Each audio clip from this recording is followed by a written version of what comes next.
Shalom, shalom, peuple de Dieu, shalom. Toutes nos excuses pour ce léger retard. Nous avons eu un petit souci de connexion.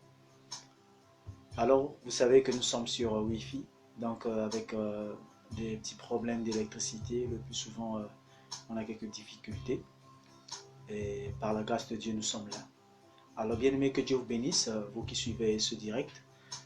Alors, bien aimé, nous, par la grâce de Dieu, nous allons avancer. Nous sommes arrivés à notre 11e partie de l'Antéchrist, dont le thème général est racheter le temps, car les jours sont mauvais. Alors, bien aimé dans le Seigneur, nous allons prendre nos Bibles dans le livre d'Éphésiens. Aujourd'hui, on va encore avancer.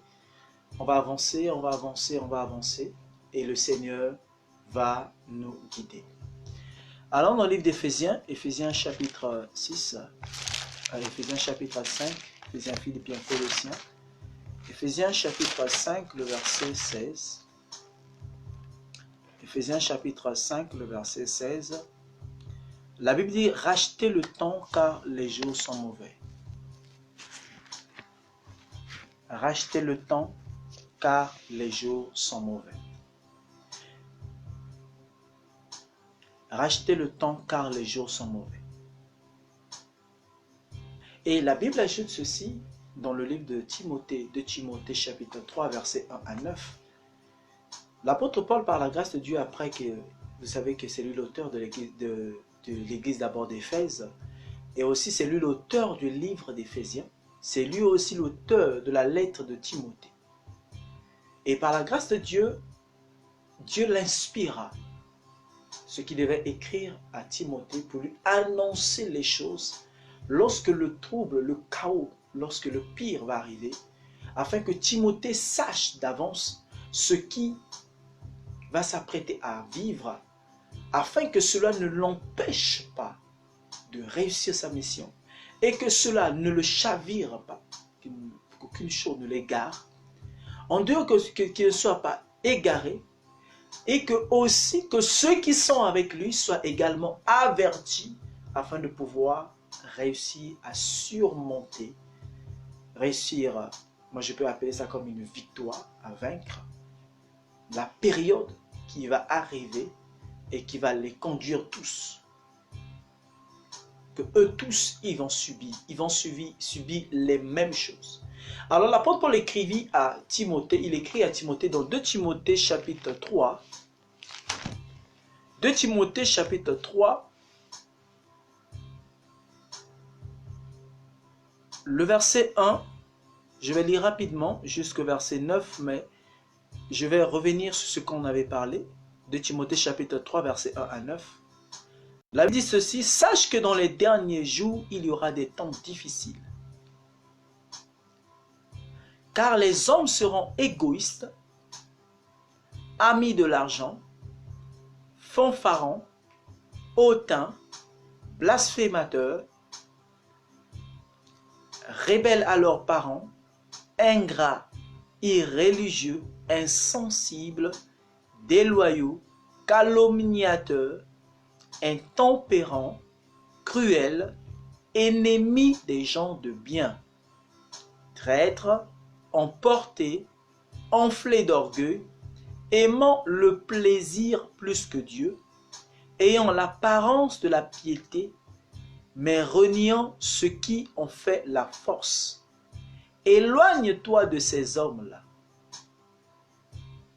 Il en est parmi eux qui s'introduisent dans les maisons et qui captivent des faibles femmes chargées de péché, agitées par des passions de toute espèce, apprenant toujours et ne pouvant jamais arriver à la connaissance de la vérité.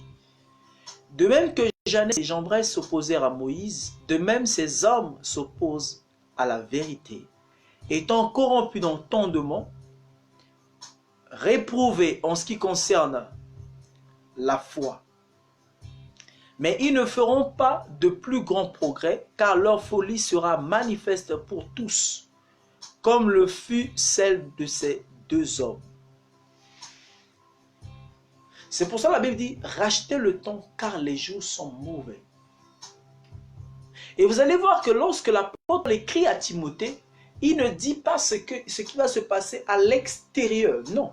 Il dit à Timothée ce qu'il va s'apprêter à vivre. Timothée étant responsable de Dieu, dans l'œuvre de Dieu. Timothée étant responsable dans l'évangile, parce que Timothée était un serviteur de Dieu. Timothée était un fils dans la foi de Paul, de l'apôtre Paul. Il lui dit comment il doit se tenir lorsque ces choses vont arriver. Il lui informe des situations, des circonstances, des choses à laquelle il va être confronté. Parce que vous devez savoir que Timothée était responsable dans l'assemblée et dans l'une des assemblées locales. L'apôtre Paul l'avait envoyé comme responsable. Je prends l'exemple dans le livre d'un Corinthien. Dans 1 Corinthiens par exemple, 1 Corinthiens chapitre 4, 1 Timothée chapitre 4 verset 17. Pour cela, je vous ai envoyé Timothée, qui est mon enfant bien-aimé et fidèle dans le Seigneur. Il vous rappellera quelles sont mes voies en Christ, quelle est la manière dont j'enseigne partout dans toutes les églises. Donc Timothée était un responsable. Ça, c'est l'apôtre Paul qui envoie Timothée à l'église de Corinthe. Alors il lui enseigne ce qu'il va rencontrer dans l'église. Dans les églises. Parce que la vie des païens ne nous dit absolument rien. La vie des païens n'a rien à voir avec nous, ça ne peut rien nous dire. Le monde ne va pas changer parce que nous leur prêchons l'évangile. Non, bien-aimé. Le monde doit continuer avec son rythme. Oui, le monde continuera avec ses bêtises. Le monde continuera avec ses destructions. Le monde continuera avec le paganisme. Le monde continuera avec le désordre. Le monde continuera avec les blasphèmes. Le monde continuera avec tous les maux, toutes les mauvaises choses. Le monde va évoluer comme ça. C'est pour cela les enfants de Dieu doivent prendre conscience afin de sortir. C'est pour ça l'apôtre Paul écrit dans Romains chapitre 12, le verset 2, il dit « Ne vous conformez pas au siècle présent ». C'est-à-dire ne vous conformez pas aux païens, ne vous conformez pas aux gens qui vivent le contraire de la parole de Dieu, aux gens qui vivent loin de l'évangile. Vous ne devez pas vous conformer à eux, vous comparer à eux. C'est pour cela l'apôtre Jean dit dans 1 Jean chapitre 2, de verset 18, il dit « Ils étaient du milieu de nôtres. » 18, 19 et 22. Mais ils sont sortis. Donc, ça concerne ceux qui sont avec nous. C'est des choses que nous avons vues au milieu de nous. Donc, ne t'étonne pas que tu puisses rencontrer des personnes qui professent, qui confessent, qui reconnaissent, qui prient Jésus-Christ étant Seigneur et Sauveur, mais qui, ces personnes, vivent le contraire de l'évangile. C'est l'heure que chacun va voir et va reconnaître les antéchrists. Parce que, bien aimé, Dieu fera dévoiler leurs œuvres. C'est pour cela, avant que cela arrive, le Seigneur avait annoncé cela lorsqu'il a envoyé les apôtres dans Matthieu chapitre 10. Dans Matthieu chapitre 10, la Bible dit ceci.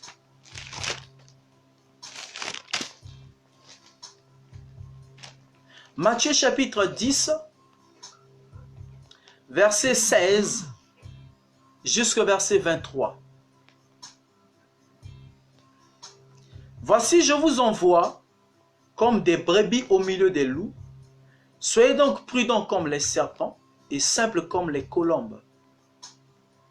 Mettez-vous en garde contre les hommes, car ils vous livreront aux tribunaux et ils vous battront de verges dans leurs synagogues. Vous serez menés à cause de moi devant des gouverneurs et devant des rois pour servir de témoignage à eux et aux païens. Mais quand on vous livrera, ne vous inquiétez ni de la manière dont vous parlerez, ni de ce que vous direz. Ce que vous aurez à dire vous sera donné à l'heure même. Car ce n'est pas vous qui parlerez, c'est l'Esprit de votre Père qui parlera en vous. Il leur explique, parce que là, le Saint-Esprit n'est pas encore descendu. Donc, il leur annonçait déjà les choses qui devaient arriver.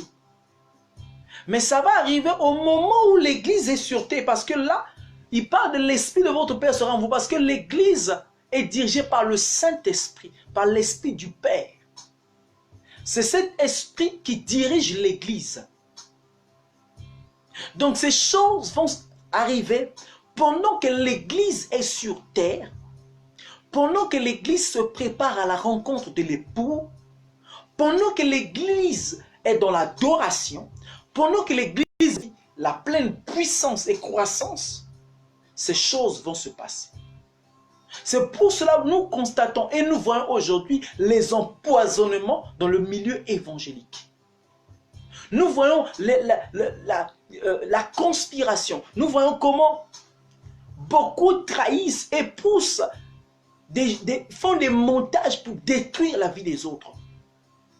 Les gens se retrouvent dans des réunions pour discréditer les autres, pour humilier les autres. Ils font des programmes, mais dans le centre, Christ ne règne pas. Jésus n'est pas au centre. Nous voyons comment aujourd'hui, il y a des pièges. On a piégé l'autre, on piège les autres. On voit aujourd'hui comment on cherche les défauts, les failles, les erreurs. On prend une sœur, on la manipule, on l'envoie pour faire tomber un pasteur. Tu arrives là-bas, tu prends les photos, tu prends les images. Il doit avoir les images. Il faut qu'il tombe.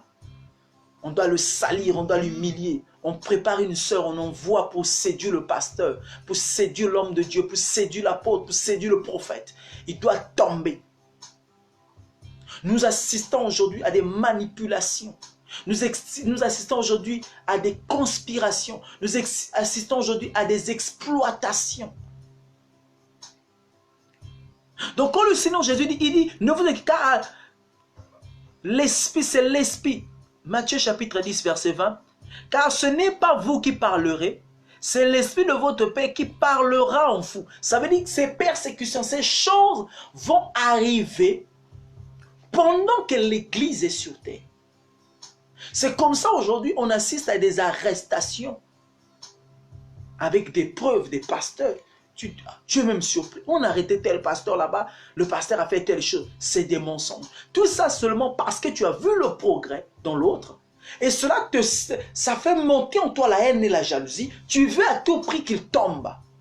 Tu veux à tout prix que sa carrière s'arrête. Tu veux à tout prix qu'il n'évolue pas. Quand tu vois l'autre, il a des gens autour de lui. Les gens le soutiennent. Les gens sont là en train d'aider, de soutenir la vision que Dieu lui a donnée, de soutenir l'œuvre. Tu commences à leur parler du mauvais côté. Tu commences à la critiquer. Ou non, il vous exploite. Il prend votre argent. Il mange votre argent. Il fait ceci et cela. Tout ça parce que tu es jaloux. Parce que tu envies la grâce de ton frère. Bien aimé, n'envie pas une personne parce qu'il fait des choses que tu ne fais pas. N'envie pas une personne parce qu'il progresse là où tu échoues. N'envie pas une personne parce qu'il a réussi là où toi tu n'as pas pu. Non, ne combats pas une personne parce qu'il a des avantages que tu n'as pas. Ne parle pas mal de l'autre parce que toi, tu n'as pas pu bénéficier des atouts, des choses que lui a. Bien aimé, contente-toi de ce que Dieu t'a donné. Et travaille dur parce que Dieu aime ceux qui travaillent. Et qui travaillent dur. Et Dieu te bénira. La Bible dit, le frère livrera son frère à la mort. Et le père son enfant.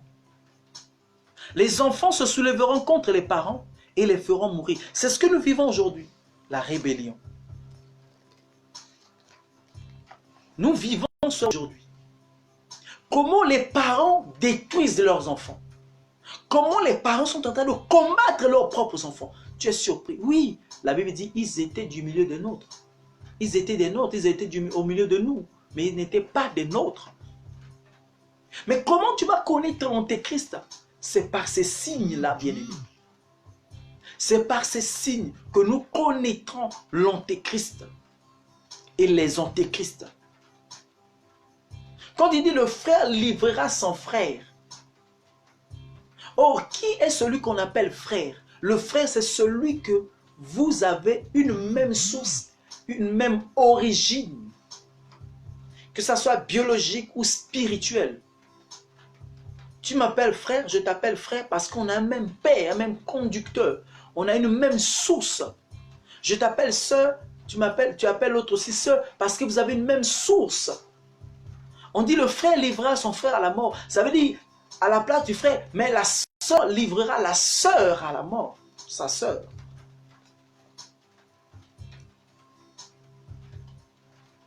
Le père livrera son enfant. On voit comment les pasteurs, les conducteurs, ceux qui se disent leaders, ils combattent les brebis, ils combattent ceux qui ont la grâce, ils combattent. Non, ce n'est pas encore le moment, il n'a pas encore acquis la maturité, et puis il n'a pas la chose de Dieu, c'est des démons qui le conduisent. Il est envoûté.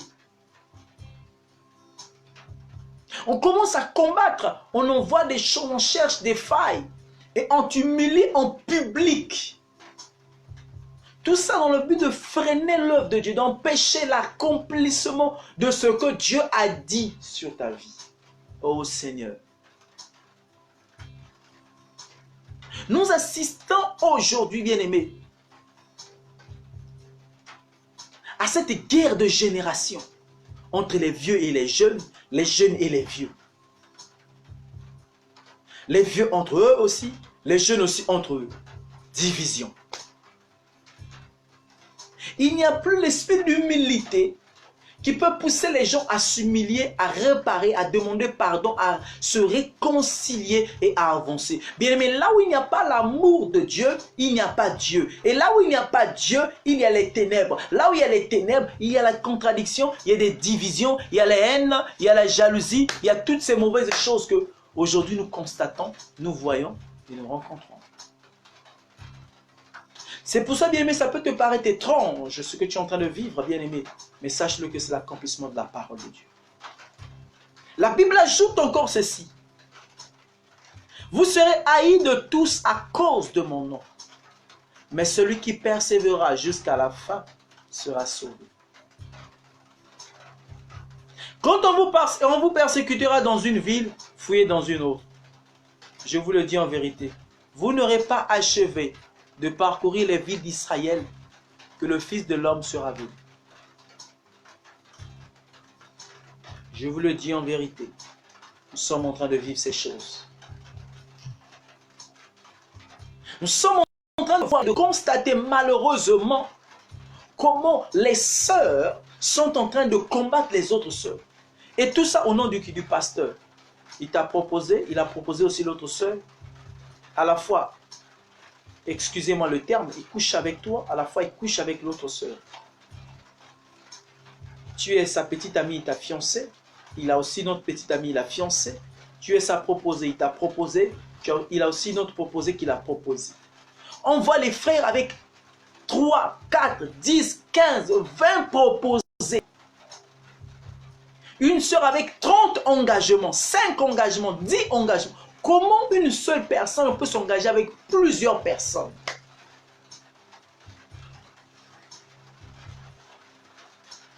Et lorsque tu voudras recadrer les choses, réparer, arranger, tu seras haï. Qu'est-ce que tu veux montrer? C'est toi le plus saint, c'est toi le meilleur, c'est toi le bon. Tu penses que tu ne commets pas d'erreur? Il n'y a pas de saints, il n'y a pas de juste, c'est faux, il y a des saints. Nous sommes des saints. Parce que Jésus nous a sanctifiés. Nous sommes saints. Parce que nous avons le Saint-Esprit. Il a fait de nous saints. Nous sommes saints parce que nous sommes des mis à part. Bien, mais que personne ne juge et ne te combatte parce que tu es en train de faire une œuvre juste que le Seigneur t'a dit. Et tu commences à te décourager parce que tu es tellement critiqué quand tu fais bien. Tu es tellement combattu parce que tu fais bien. On dit tellement de mauvaises choses de toi parce que tu fais bien ton travail. Alors toi aussi tu te refroidis. Ne te refroidis pas à cause d'une personne. qu'aucune personne ne te déconnecte de ta source de bénédiction. Qu'aucune personne ne te détache de la source de ta bénédiction. Qu'aucune personne ne t'éloigne de ta source de bénédiction. Quel que soit tout ce que tu peux vivre ou tu peux rencontrer, qu'aucune personne ne te déconnecte de ta source, bien-aimé. Donc le Seigneur avait déjà annoncé ces choses avant que le Saint-Esprit arrive, que cela ne soit, que l'apôtre Paul vienne comme rappeler, parce que vous devez savoir que quand Dieu vous parle à nouveau des choses qui vous avez déjà parlé, sachez-le que c'est un rappel. Ce rappel, ça veut dire que c'est un arrêté. Cet arrêté veut dire que le temps est arrivé. Le temps est arrivé, ça veut dire que Dieu veut maintenant faire cela.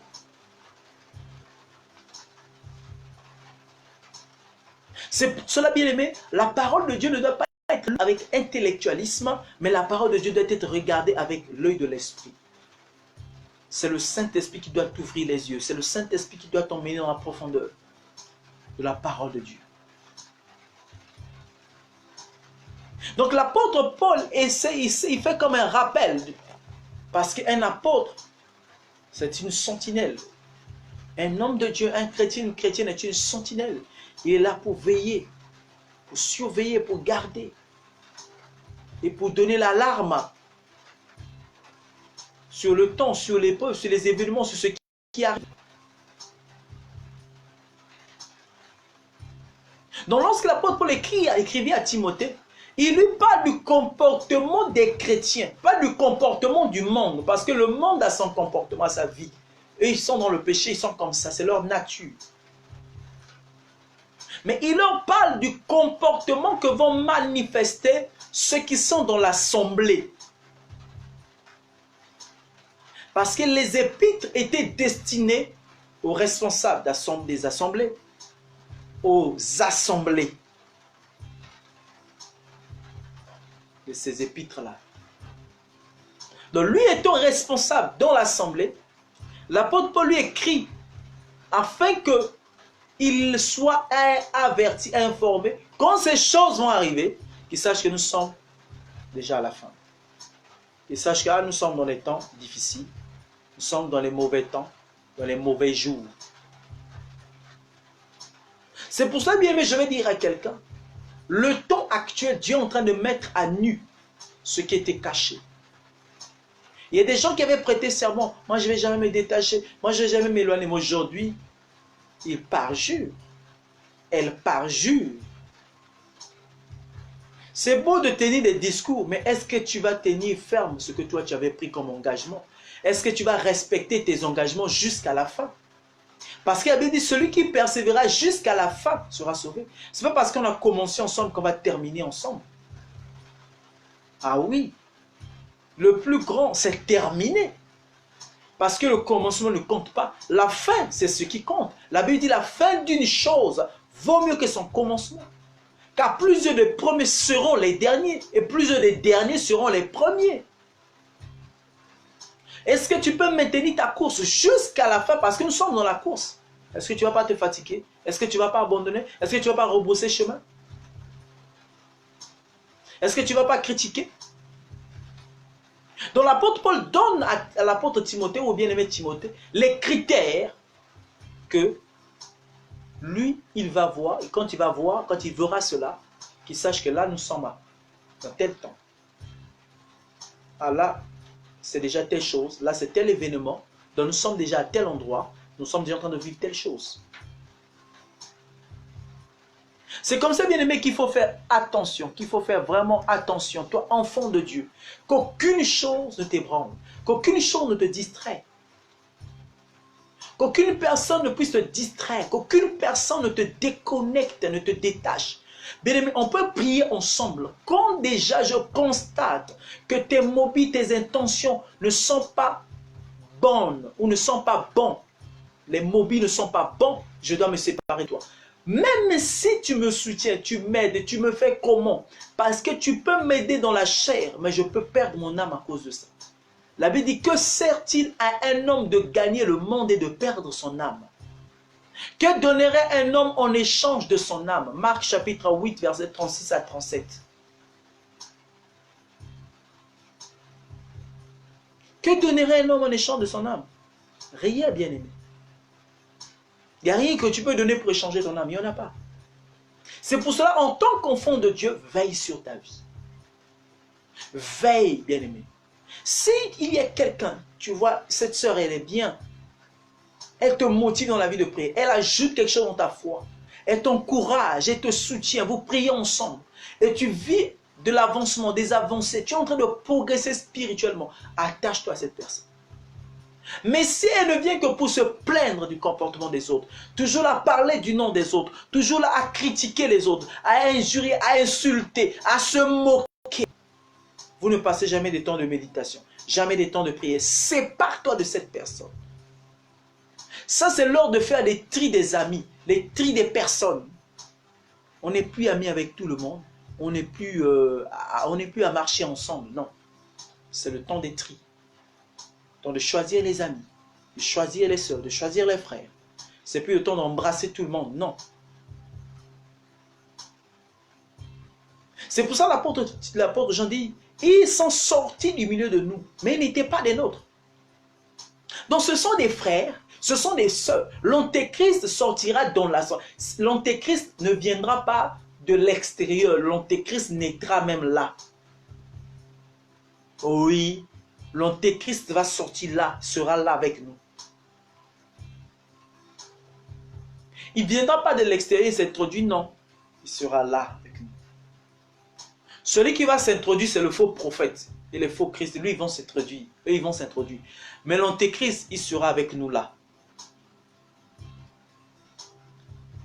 C'est pour ça que je dis à quelqu'un, toute relation qui ne te fait pas avancer spirituellement, ça ne mérite pas ton attention, ça ne mérite pas que tu te tues, ça ne mérite pas que tu forces. Bien-aimé, si réellement tu tiens à ta vie, commence à faire une sélection des choses, bien-aimé. Parce que le destin de l'homme, le salut de l'homme est lié au choix, est lié aux fréquentations, est lié à ce que l'on fait. Que fais-tu, bien-aimé, maintenant? C'est l'heure, bien-aimé. L'heure est grave. Car les hommes seront insensibles, ils seront calomniateurs, ils seront cruels, sans pitié. Donc quelqu'un est en train de faire du mal, mais ça ne lui fait rien. Il ne se gêne pas, sans scrupule. Il n'est pas gêné de mentir, il n'est pas gêné de manipuler, il n'est pas gêné de détruire, il n'est pas gêné de conspirer, il n'est pas gêné de parler du mal à chaque fois. Il n'est pas gêné. Ils sont sortis, ils sont avec nous, ils étaient avec nous, ils sont sortis du milieu de nous, mais ils n'étaient pas des nôtres. Car les gens seront cruels. Il est en train de faire du mal, mais ça ne lui dit rien. Il n'est pas gêné, il n'a pas mal, il ne souffre pas.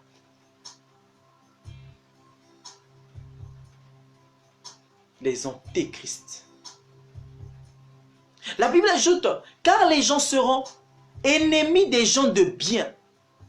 Oh non, toi tu en fais trop. Faut pas trop lui montrer l'argent. Faut pas trop montrer l'argent. Faut pas trop parler d'argent. Faut pas trop faire ceci. Tu en fais trop. Hein? À l'église, c'est seulement toi. C'est toi le quand on fait l'appel de fond, c'est toi qui lève la main. C'est toujours toi qui vas devant. C'est toujours toi qui fais ceci. C'est toujours toi qui fais cela. Bien-aimé, fais attention. C'est les gens qui viennent nous décourager, nous déconnecter de notre appel, de notre vision. Bien-aimé, si Dieu t'a appelé à être un partenaire, et lorsqu'on parle d'argent, on parle de soutien, on parle d'aide, ton cœur est dans le feu, ton cœur est enflammé, tu veux à tout prix soutenir, n'attends pas, ne force pas, fais-le, c'est ton appel. Ne sors pas de ton appel, ne rentre pas dans autre chose. Chacun de nous a reçu un appel bien précis. Celui qui a reçu le don de secourir, de soutenir, d'aider, c'est comme ça qu'est son cœur. Il brûle de ça. Tu verras l'antéchrist te décourager. Non, il ne faut pas faire, on fait trop. La Bible dit les gens seront ennemis des gens de bien. Bientôt là, quand on va appeler là, elle va encore se lever. C'est toujours elle qui veut prendre tout ici. Elle pense qu'elle est la femme du pasteur, ou bien elle est le bras droit du pasteur, ou bien c'est lui le mari de la femme du pasteur, ou bien c'est lui, c'est toujours. Les gens seront ennemis des gens de bien. C'est comme ça que l'Antéchrist a refroidi beaucoup de gens qui étaient motivés à soutenir l'œuvre de Dieu, à soutenir le ministère. Et aujourd'hui, ils n'arrivent plus à le faire parce qu'ils ont écouté, ils ont écouté, ils ont écouté, ils ont amassé, ils ont emmagasiné et se sont déconnectés. Combien de personnes aujourd'hui se sont régressées? C'est pour ça que je te dis, bien aimé, malheur à toi. Si une personne aujourd'hui s'est égarée à cause de toi, va réparer cela. Si aujourd'hui il y a une personne qui souffre à cause de toi, va réparer cela. Si tu as la raison de la chute de quelqu'un, va réparer. Si tu as la raison de ce qu'un homme était tombé, une soeur était tombée, un frère était tombé, si à cause de toi, beaucoup de gens se sont refroidis, réponds-toi et va réparer cela. Si tu avais détourné la femme de ton frère, tu as détourné le mari de ta soeur, le mari de ton ami, la femme de ton ami, va réparer, demande pardon, réconcilie-toi. Si tu as aimé la soeur, sois clair. Cherche et répare. La Bible dit, recherchez la paix avec tous et la sanctification sans laquelle personne ne verra le Seigneur. La Bible dit, les gens seront cruels. Tu veux seulement que le mari de l'autre soit ton mari, la femme de l'autre soit ta femme, l'argent, la maison, les biens de l'autre soient pour toi. Pourquoi, bien-aimé? Contente-toi de ce que Dieu t'a donné. Et si cela est peu, travaille. Dieu va te bénir et tu vas faire beaucoup de choses. Les gens seront ennemis des gens de bien. Donc lorsque tu veux être au protocole, tu veux être chante, tu veux être à l'intercession, il y aura toujours des gens qui vont te combattre, qui vont combattre ton service. C'est pour freiner la vision de Dieu dans ta vie. C'est pour limiter l'action du Saint-Esprit en toi. C'est pour t'empêcher d'aller au-delà de tes limites. C'est pour ça que je dis à quelqu'un, apprends à briser les limites de ta vie. Apprends à faire le contraire de ce que les gens te critiquent, les gens disent de toi. Que les gens te découragent. Continue d'avancer. Que les gens t'humilient. Continue de progresser. Que les gens te parlent mal. Continue de progresser. Parce qu'ils viendront avec des choses pour te décourager. Toi, tu fais confiance à tel. Il ne faut pas trop faire confiance. Hein? Aujourd'hui, le monde est mauvais. Tu vas lui faire confiance, après il va encore te trahir. On sème en toi la méfiance et tu n'as plus confiance à qui que ce soit. À n'importe qui. À tout le monde. Tu as peur de tout le monde. Et quand c'est comme ça, tu n'as plus la paix, tu n'as plus la joie. Tout le monde est devenu mauvais. Parce qu'un antéchrist est passé par là. Ce qui me fait souvent mal, c'est que les gens prêtent toujours les oreilles à entendre des choses qui ne les font pas avancer. Des gens qui sont là toujours à vous décourager. Hein? C'est toujours toi qui chantes. Désormais, il faut leur laisser aussi chanter. C'est toujours toi qui es au protocole. Donc finalement, toi, tu es l'esclave de l'église, tu es l'esclave des autres. C'est toujours toi qui fais l'évangélisation. Donc finalement, c'est toi qui gères toute l'église. C'est toujours toi qui fais, c'est toujours toi. Désormais, on te dira ces choses-là. Bien-aimé, mais que ta foi ne faille pas, ne défaille pas. Bien-aimé, qu'à compter d'aujourd'hui, par ce message, qu'au travers de cette parole, de cette prédication, décide-toi maintenant. Relève-toi, réveille-toi, là où tu étais tombé, et continue la marche. Si tu t'étais régressé, tu t'étais reculé, tu avais dit, ah moi, avec les églises c'est fini, moi avec les prières c'est fini, moi soutenir un pasteur plus jamais, moi même donner la dîme là plus jamais, moi même l'offrande, l'excès de là plus jamais. Il est arrivé là où il voulait. Parce qu'il sait que les dîmes, les offrandes, les actions de grâce font avancer l'œuvre. Le diable sait que les dîmes, les actions de grâce et les offrandes, ça ouvre la vie des gens. Alors ils vont combattre ces choses. Combien de gens aujourd'hui, ils n'ont plus la foi en Dieu, ils n'ont plus la foi aux églises, ils n'ont plus la foi aux hommes de Dieu, à cause des antéchrists qui étaient passés par là. Ils vont toujours vous montrer le mal, le diable partout, pour diaboliser tout le monde, afin que tout le monde soit mis dans le même panier.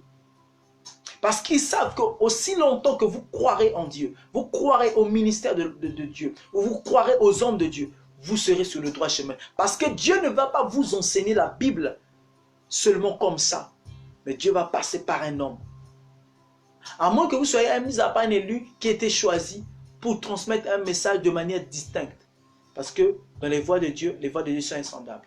Peut-être que moi, personne ne m'a enseigné comment enseigner. Personne ne m'a appris comment prêcher. J'ai eu des formations dans beaucoup de domaines.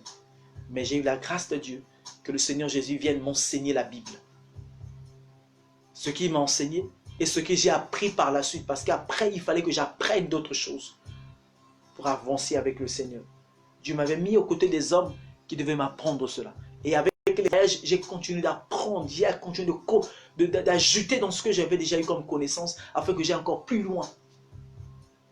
L'Antéchrist viendra et va te montrer le désordre qui se passe dans les églises afin que tu aies peur d'emmener ta fille, tu aies peur d'emmener tes enfants, tu as peur d'emmener ton ami, tu as peur d'emmener ta femme, tu as peur d'emmener ton mari parce qu'on t'a déjà montré le mauvais côté des choses. Ce n'est pas que l'église a des mauvaises choses, mais ce sont des gens qui sont mauvais. Donc le diable va te décourager afin que tu ne puisses plus évangéliser. Le diable va te décourager afin que tu ne puisses plus faire une bonne action. Donc il finit par te détruire de l'intérieur. Parce que quand l'intérieur est détruite, l'extérieur ne peut plus fonctionner. Tu as vu, tu as du mal maintenant à faire sortir ton argent. Parce que l'Antéchrist a dit, toi tu enrichis le pasteur. Tu es en train d'enrichir les hommes de Dieu. Il y a des pauvres avec toi là, tu peux les aider. L'Antéchrist est parvenu à là. Mais regarde, lorsque tu donnais les offrandes, tu donnais les actions de grâce et dîmes, regarde comment ta vie était. Il y a des gens qui ont des témoignages des dîmes, qui ont des témoignages des actions de grâce, qui ont des témoignages des offrandes.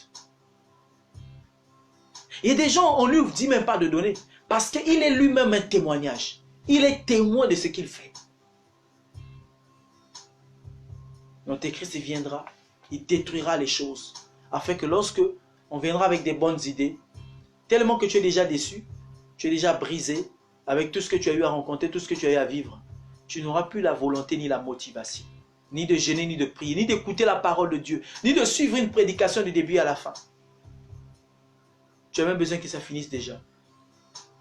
Tu as déjà besoin qu'il s'arrête. Tu as déjà besoin qu'il stoppe. C'est pour ça, bien-aimé, ce message vient comme pour te réveiller. Que l'Antéchrist est au milieu de nous. Dans l'apôtre Paul, quand il écrit à Timothée, il ne parle pas aux païens, il parle aux chrétiens. Il parle aux gens qui ont accepté Jésus-Christ. Il parle aux gens qui sont dans l'assemblée, aux gens qui sont dans l'église. Il dit à Timothée les comportements de ces personnes.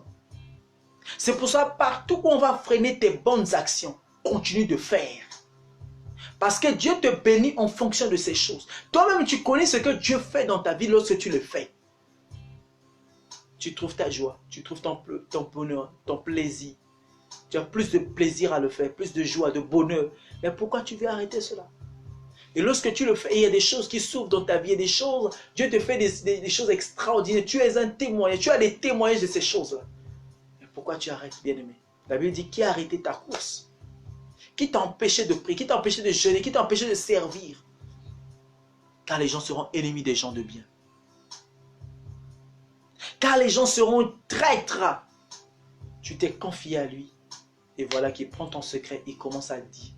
Tu fais une confession, il prend cette confession et commence à raconter aux gens. Ah, la sœur là, elle était comme ça. Le frère là, il était comme ça. Regarde la vie de tes sœurs.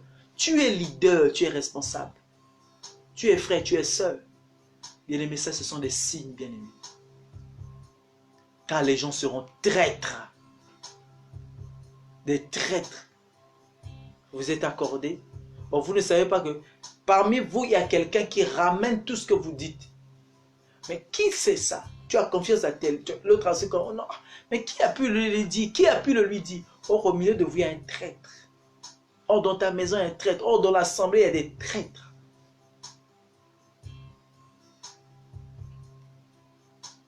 Oh Seigneur. Car les gens seront emportés, enflés d'orgueil, aimant le plaisir plus que Dieu. Aimons le plaisir plus que Dieu. Nous assistons aujourd'hui à l'adultère au sein des églises. Un frère qui est marié, mais qui va avec une soeur. Tout le monde sait que le frère là est le petit ami de la soeur. Tout le monde est au courant, mais on ne sanctionne pas, on ne dit rien. Tout est grâce, Dieu c'est Dieu du pardon, ils n'ont qu'à demander pardon. Ils ne font que vivre dans ce désordre, cet adultère, ils continuent de vivre comme ça. Non, bien aimé. Il y a des choses, il faut veiller, il faut faire attention. On est en train d'assister au désordre au sein des assemblées. La pagaille à un niveau extraordinaire. L'Antéchrist a introduit ces choses. Pourquoi? Parce qu'il sait que dans l'église, il y a la vérité. Alors, qu'est-ce qu'il faut faire? Il faut détruire le témoignage. Il faut combattre le témoignage. Parce que quand le témoignage est sali, la mission est arrêtée. Quand le témoignage est sali, même la parole, la prédication, le message, tout ce qui va venir, ça n'a plus d'impact. Parce que le témoignage est déjà sali. C'est pour ça que je dis à quelqu'un, si les gens salissent ton témoignage, Dieu va laver ton témoignage. Si là où tu es bien aimé, on a sali ton témoignage. Si les gens parlent du mal de toi, les gens te critiquent, Dieu va nettoyer ton témoignage. Même si là où tu es, tu n'es pas accepté, Dieu t'enverra et Dieu va t'envoyer là où on va t'accepter. On va reconnaître ton autorité, on va reconnaître ta grâce. On va te soutenir, on va t'appuyer, on va t'encourager. Parce que Dieu a encore un reste. C'est pour ça, ne te tue pas avec des choses ou des personnes qui ne vont jamais changer. Il y a des gens, même si tu donnes ton cœur, ta tête, tes pieds, tes mains, ils ne vont jamais t'aimer, ils ne vont jamais te soutenir, ils ne vont jamais te secourir, ils ne vont jamais avoir compassion de toi. Peu importe tous les sacrifices que tu vas faire, ça ne leur regarde pas. Eux, ils cherchent et ils veulent seulement ta chute, que tu tombes. Les gens aiment le plaisir. Les gens trouvent leur plaisir en détruisant les autres. Les gens trouvent leur plaisir en faisant du mal aux autres. Les gens trouvent leur plaisir en critiquant les autres. Les gens trouvent leur plaisir en trahissant les autres. Bien-aimés, que Dieu vous bénisse. Restez dans la présence de Dieu. Si, bien-aimés, au travers de ce message, vous avez été touchés, bien-aimés, c'est le temps de faire une lecture de sa vie. Bien-aimé, qui a arrêté ta course? Qui a freiné ta marche? Qui t'a empêché de soutenir l'œuvre de Dieu? Qui t'a empêché de jeûner et de prier pour les hommes de Dieu? Qui t'a empêché de croire à Dieu et à ses serviteurs? Quel est cet homme-là qui t'a détaché de la vérité? Bien-aimé, malheur à toi. Si tu te laisses emporter et que tu meurs dans le péché. Malheur à toi si tu n'accomplis pas ce dont Dieu t'a appelé. Malheur à toi si tu ne fais pas l'œuvre de Dieu telle que Dieu t'a choisi. Tu n'auras pas d'excuse à donner à Dieu. Tu n'auras pas